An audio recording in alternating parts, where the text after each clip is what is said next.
계속해서 바울은 이 에베소에 머무르면서 이 석 달 동안 회당에서 담대하게 하나님의 나라의 말씀을 선포합니다.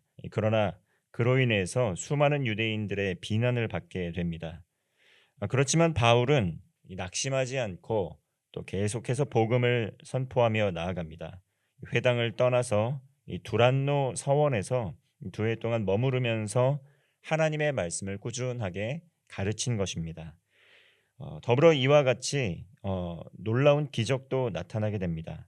그래야 에베소의 많은 유대인 마술사들이 이 바울을 흉내내서 능력을 행하려고 했지만 그것은 모양이 있을 뿐 능력이 나타나지 않았습니다. 그 과정에서 우상이 척결되게 되고 많은 사람들이 살아 계시고 역사하시는 하나님을 믿게 됩니다. 8절과 9절의 말씀 한번 보겠습니다. 바울이 회당에 들어가 석 달 동안 담대히 하나님 나라에 관하여 강론하며 권면하되 어떤 사람들은 마음이 굳어 순종하지 않고 무리 앞에서 이 돌을 비방하거늘 바울이 그들을 떠나 제자들을 따로 세우고 두란노 서원에서 날마다 강론하니라. 이처럼 바울이 회당에서 석 달 동안 담대하게 하나님 나라에 관하여 강론하면서 권면했습니다. 이 신약 성경에 이 회당이 등장하게 되는데 바울이 주로 또 복음을 전했던 장소 중에 하나가 회당이었습니다. 이 회당은 구약 시대 이후에 이 성경을 가르치고 강해하기 위한 유대인들의 이 모임 장소였습니다.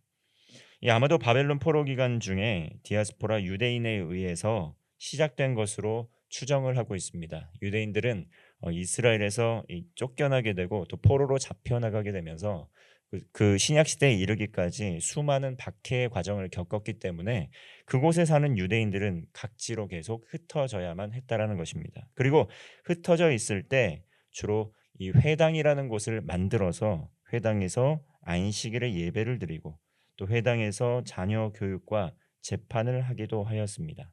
이처럼 이 전 지역에 이 소아시아와 지중해 연안 전 지역에 걸쳐서 유대인이 머무는 곳마다 회당이 세워졌습니다. 예수님께서도 이곳에서 예배를 드리고 가르치고 병든 이들을 고치는 사역을 하셨고 그리고 사도들은 이 회당을 이용해서 회당에서 복음을 증거했습니다. 이곳에서 하나님의 말씀이 바른 진리의 말씀이 선포되었는데 듣는 이들의 반응은 달랐습니다. 9절 말씀을 보면 어떤 사람들은 마음이 굳어 순종하지 않았다 이렇게 증거하고 있습니다. 오히려 복음이 선포되고 하나님의 진리의 말씀, 구원의 말씀이 선포됐지만 그 말씀을 듣고 불쾌히 여기고 그것을 비난하는 사람들이 있었다는 것입니다. 이처럼 똑같은 말씀을 듣고도 반응은 매우 달랐습니다. 자신이 어떠한 믿음, 어떤 신념을 갖고 있느냐에 따라서 이 다른 새로운 신념, 새로운 또 이 좋은 소식, 이 복음의 말씀이 들어가도 잘 들리지가 않는다는 것이죠.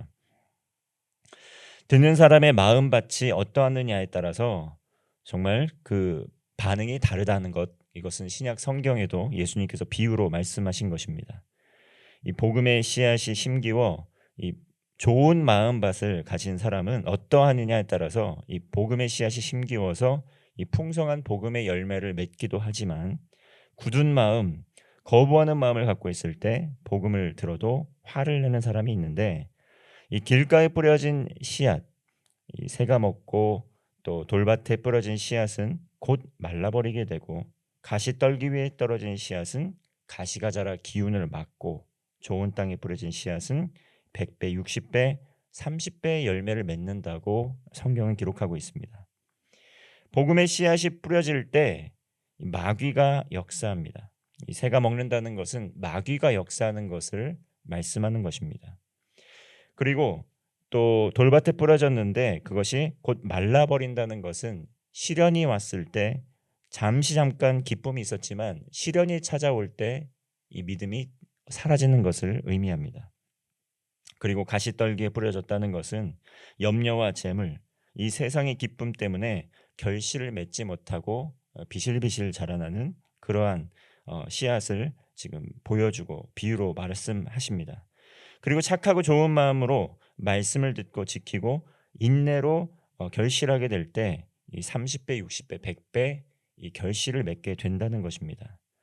이처럼 복음을 선포하였을 때 듣는 사람들의 마음이 굳어 순종하지 않고 비난을 해서 바울 일행은 낙심할 수도 있었을 것입니다. 그러나 복음 전도자로서 이 좋은 마음밭을 가지고 하나님의 뜻에 순종하면서 끝까지 인내하며 복음을 증거했을 때 풍성한 복음의 열매가 나타나게 되었다는 것입니다. 다시 제자들을 세우고 두란노 서원에서 날마다 하나님의 말씀을 증거하고 풍성한 복음의 열매를 맺었다는 것이죠. 오늘도 마찬가지입니다. 우리가 복음을 듣고 이 풍성한 복음의 열매를 맺는 그리스도인도 있고 또 그렇지 않은 그리스도인이 있습니다. 복음을 듣지만 도리어 화를 내고 성을 내는 사람들도 있습니다.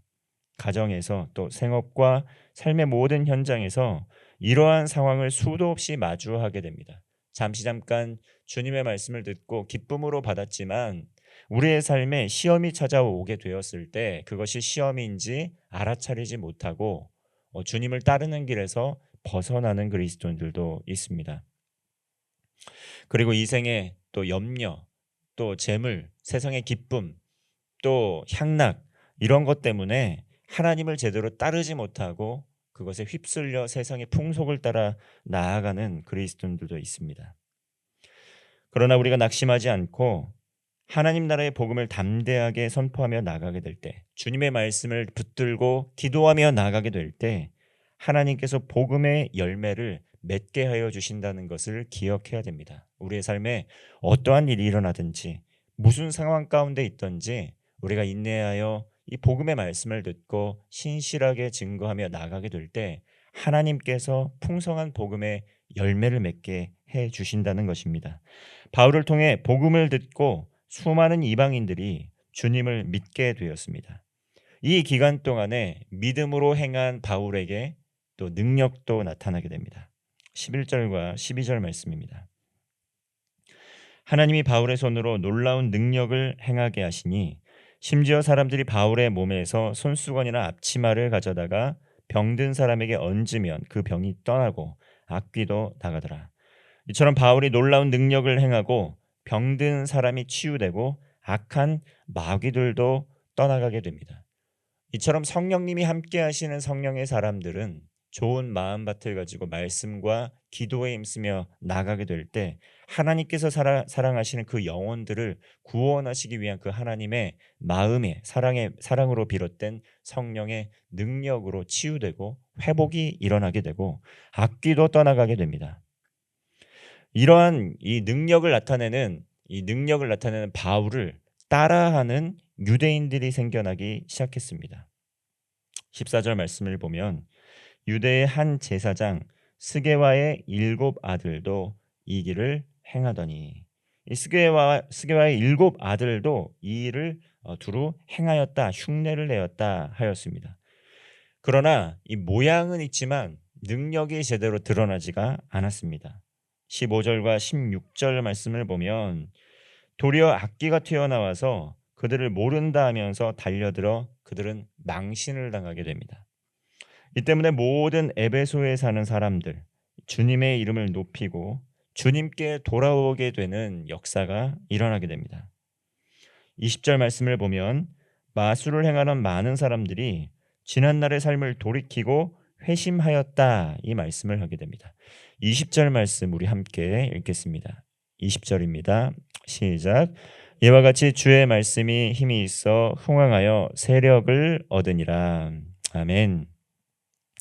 주님의 말씀이 힘이 있고 이 능력이 있고 흥왕하여서 널리 선포가 되어서 세력을 얻으며 많은 사람들이 주님께로 돌아오게 되었다. 우리는 이것을 볼 수 있습니다. 주의 말씀에는 이 힘이 있고 이 능력이 있습니다. 이 말씀이 삶이 되고 복음이 삶이 될 때 능력이 나타나게 될 줄 믿습니다. 우리는 당장의 또 성과, 당장의 눈에 보이는 가시적인 성과 때문에 이 능력의 말씀을 잘 붙들지 못하고 인간적인 방법을 추구할 때가 참 많이 있습니다. 그러나 이 사도 바울과 이 전도 여행을 했던 일행들이 끝까지 붙들었던 것은 무엇입니까? 말씀의 능력, 성령의 능력, 기도의 능력, 복음 증거의 능력이었습니다. 때를 얻든지 못 얻든지 그들의 반응이 어떠하든지 그들이 어떻게 또 이 복음에 또 응대하든지 그것을 자기가 판단하는 것이 아니라 있는 그대로 능력의 말씀을 선포했을 뿐입니다. 그 과정 가운데 회당에서는 많은 사람들의 비난을 받아야만 했습니다. 그러나 그 자리를 떠나 다른 곳에서 또 제자를 세우면서 그곳에 또 많은 사람들이 주님을 알게 되고 또 주님께 돌아오게 되는 역사가 일어나게 된다는 것이죠. 그러므로 우리가 복음을 전하게 될 때, 주님의 일을 감당하게 될 때 낙심하지 말아야 될 것은 오늘도 동일하게 하나님께서 말씀으로 함께해 주시고 동일하게 성령의 능력으로 우리와 함께하여 주시고 동일하게 순종하며 복음을 증거하게 될 때 하나님께서 하나님 나라를 확장시켜 주실 것이라는 믿음 안에서 우리는 담대하게 살아갈 수가 있습니다. 우리들의 삶에서 이 하나님의 말씀, 기도, 또 성도의 교제, 또 예수 그리스도의 복음을 증거하는 그 증거가 함께하게 될 때 성령 충만함의 역사가 일어나게 될 줄로 믿습니다. 하나님의 능력이 말씀의 능력으로 나타나서 말씀이 삶이 되고 복음이 삶이 될 때 많은 이들이 주님의 복음을 듣고 주님께 돌아오게 되고 그리고 그러한 사명을 또 우리를 통해 하나님께서 하여 주시기를 바라는 간절한 소망을 가지고 하나님의 나라를 확장하는 사명을 감당하는 성도가 되시기를 주님의 이름으로 축원합니다. 기도하겠습니다. 지금도 살아 역사하시는 하나님 아버지, 복음을 전하게 될 때 듣는 이들의 마음밭에 따라서 마음이 굳어 불순종하고 또 거부하고 저항하는 이들도 있지만 또 좋은 마음밭을 가지고 또 믿음으로 순종하며 하나님의 백성이 되는 사람들도 있게 됨을 보게 됩니다. 하나님, 오늘도 우리가 어디를 가든지 무엇을 하든지 말씀과 기도에 힘쓰고 하나님을 예배하고 하나님을 찬미하며 복음을 증거하여 많은 이들을 주님께로 돌아오게 하는 복된 증인의 삶을 살아갈 수 있도록 인도하여 주시옵소서. 날마다 말씀과 기도에 힘쓰게 하시고 성령 하나님과 동행하는 가운데 성령의 능력으로 행하게 하여 주옵소서. 말씀이 흥왕하게 하시고 힘이 있고 능력이 있게 하여 주셔서 우리의 삶에 말씀이 증거됨으로 말미암아 많은 사람들이 주의 복음을 듣고 주님께로 돌아오게 되는 복된 하루 되게 하여 주옵소서. 살아계신 우리 구주 예수 그리스도의 이름으로 기도하옵나이다. 아멘.